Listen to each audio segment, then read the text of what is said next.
Part 2, I'm gonna show you how I curled my hair in that first video. This wig came with some light bangs, like this layer right here. So I'm gonna go in and add in some more layers before I curl it.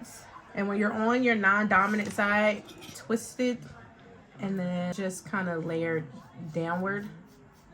A lot of you had questions on my scissors. I don't know. Okay, yeah. These are the scissors that I got from the hair store. I'm gonna start the second layer where the first layer ends. So you're gonna flip it towards you and start there. And then that is the procedure for your entire head. I'm going to be using my T3, the interchangeable one, and then this is the biggest head that it comes with.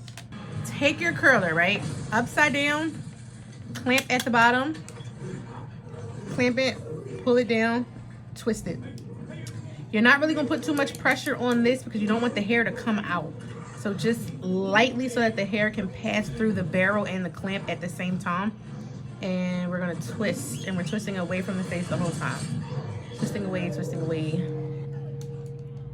clamp down, curl. Smooth and roll down at the same time, okay? Roll up, roll up, roll up, roll up. Banana clip. You shouldn't feel any type of warmth when you feel your rollers. That's when you know you wanna take them out. Okay, so I'm always gonna take out my bangs last. I don't know why, I just feel like that's the thing to do.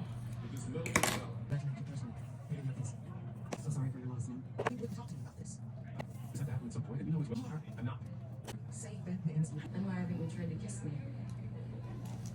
I didn't know you wanted me to. Be careful, do not burn yourself. I burn myself all the time. To help save for our home, we stopped going on trips and giving each other expensive gifts. We had qualified for a home loan. Brush backwards. 3 minutes. Pull forward. Oh, yeah, it's just. So he never told you he was.